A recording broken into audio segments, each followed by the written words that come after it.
What's going on, everyone? Bass here, and it is officially the start of Packers minicamp. Minicamp runs today, tomorrow, and also Thursday. With today and tomorrow's practices both being open to the media, Thursday is closed off to the media. So today, I have some highlights from today's practice to react to and break down. So if this is something you want to see more of, consider going down, clicking that subscribe button, and also leaving a like on the video. Firstly, I want to go over attendance for today's practice. Everyone under contract is at practice, whether it's regular individual drills or rehab. Everyone is there. The only player that's not there is Allen Lazard, and he's technically not under contract because he hasn't signed that restricted free agent tender yet. That likely means Allen Lazard does want a long-term deal, and he does have until June 15th to sign that RFA tender, or else that RFA tender goes from $4 million down to $935K. So it'd be kind of foolish for him not to either sign it or get a long-term extension agreed upon by then. So although minicamp is mandatory, the fact that Allen Lazard technically isn't under contract, it's not really mandatory for him, so that's why he's not here. I also wanted to mention all these clips are not my clips. I've collected all of them off Twitter and compiled them together. I'll leave all the links to their Twitter accounts below, so you can go check them out. So without further ado, let's get into the highlights. All right, so firstly, we have the rehab group doing some ladder drills, and that's David Bakhtiari you see there. So finally, we get a little bit of a glimpse of him doing something. And then we have Elgton Jenkins, Kylan Hill, Malik Taylor, Bob Tunyon, then Randy Ramsey's also there as well. But Bakhtiari, I mean, he's looking pretty quick on that ladder, so at least we're seeing something from him. After LaFleur said, we expect him, hopefully, to be back for training camp, it's nice to at least see something here. At least see something, because it's been so long. I think it's been 13 months.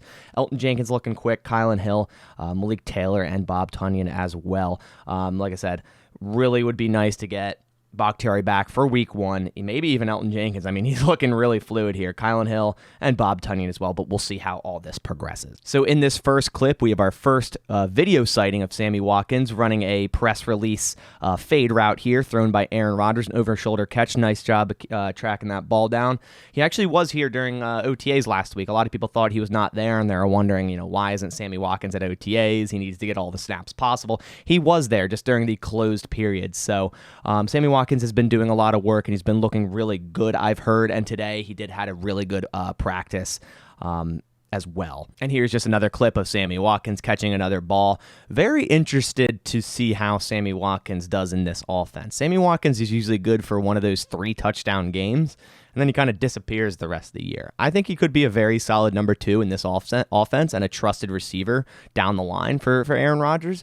But he's, like I said, he's been looking good so far, but these are without pads and all that. But we'll see how it progresses. I am excited for him. I'm excited for all the new wide receivers and the prospect of what they can do in this offense. And speaking of new receivers, here's the first video of Aaron Rodgers throwing to Christian Watson. Little go route, little loft ball with Christian Watson running deep. He also had a deep catch from Aaron Rodgers later in the practice that wasn't available to media to videotape. So nice seeing them starting to get that connection down here in practice.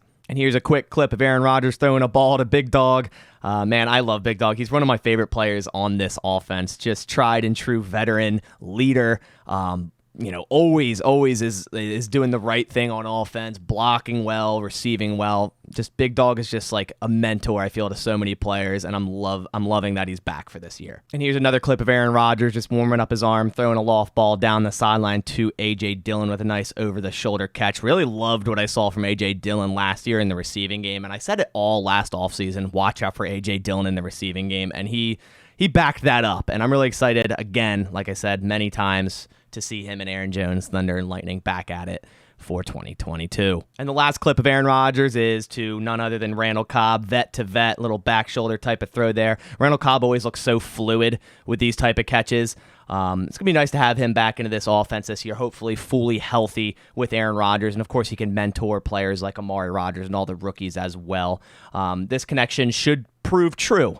Randall Cobb and Aaron Rodgers on third down situations and whatnot. I would assume Amari Rodgers will get more time in the slot, but of course, Randall Cobb will always be there when Aaron needs him. And here we have some clips of our newly signed $84 million cornerback, Jair Alexander. Shaky last year with that shoulder injury. Hopefully he can stay completely healthy this year. I feel like the Packers' defensive back room is the best it's been in a very long time. if everyone stays healthy. I mean, from Jair Alexander, Eric Stokes, Rasul Douglas, Darnell Savage, and Adrian Amos, I feel like they have so much talent in that defensive back room. So if all these guys can stay healthy and play well, I mean, look out. And here's Jair again doing a backpedal deep defensive back drill into catching drill as well. Like I said, just very excited. Hopefully, Jair, I mean, he's looking real quick here. Again, no pads and whatnot, but doesn't look like that shoulder is hindering him at all. I don't see a brace or anything, so that's really good to see. It was sad last year not seeing Jair in that defense. Luckily, guys like Rasul Douglas stepped up, but having all three of these defensive backs on the field at once will be insane. And here's yet another drill with defensive backs, backpedaling, breaking down on the ball. In this first one, we got Jair Alexander, and in the next one, we got Adrian Amos, who's been one of the best coverage safeties via PFF in the past, I think, 3 years with that fumble recovery drill there. And then, of course, Eric Stokes, who had a very promising rookie year. I'm excited for him in year 2. And then lastly, we have first-round selection, Devontae Wyatt, in a little defensive line leverage drill. I've said this time and time again, very excited to see him play next to Kenny Clark. Should get a lot of 1v1s. You see Kenny Clark right behind him with Slayton, and I think Heflin is over there as well, looking over him. I think Kenny Clark could be a great mentor to someone like Devontae Wyatt, teach him a lot of things, which it looks like Kenny Clark is that type of player, that type of leader to take someone like Devontae Wyatt under his wing.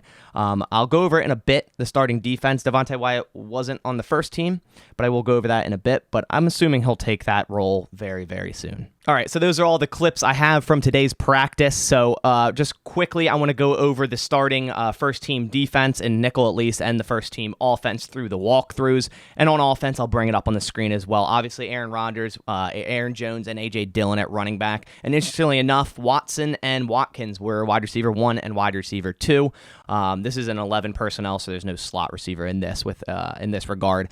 Without Allen Lazard, Watson was one of the first receivers at outside wide receiver. I'd wonder if he'd still be there over Watkins if Lazard was there. That's assuming if Lazard was here, he would take one of those first-team spots, which I believe he would. So would it be either Watson and Lazard or Watkins and Lazard? And then also on the offensive line, Josh Nijman at left tackle. He did get some reps at right tackle today, signaling he may start at right tackle if Bakhtiari is ready to go week 1. And then also Cole Van Lanen, a guy I said to keep an eye on in past videos, getting a lot of first-team reps this year, and nothing changed in the interior thus far. John Runyon Jr., Josh Myers, and Royce Newman at guard and center. And then as for defense, the first-team nickel defense, I'll bring it up. And as I said, Kenny Clark and then Jerron Reed, not Devontae Wyatt in that first team. Likely just because Jerron Reed's been in the league for a long time, he's going to start to get first-team reps, and then Devontae Wyatt will likely take over once he learns the playbook and gets more into it with the defense. And then at linebackers, Preston Smith, Rashawn Gary, no surprise there. Devondre Campbell. And then Quay Walker has officially jumped Chris Barnes to linebacker 2, still in the first team in terms of nickel. Last week, Chris Barnes was over Quay Walker during OTAs, so Quay Walker has already jumped Chris Barnes, which isn't really a surprise. Great to see. He's looked very fluid, very quick in practices from what I've seen. And then at cornerback, this is where it gets a little bit interesting. We have Eric Stokes and Jair on the outside, which is no surprise, but we're all wondering, what are they going to do in that slot position when they go into nickel? And it is Rasul Douglas. This is a little bit of a surprise to me. I see where they're coming from. Rasul has that more physical body type, more like a safety, so they probably want more of a physical guy in the slot like Rasul. So I'm okay with it. I think Rasul could play slot very well. He breaks on the ball very well. He can tackle very well.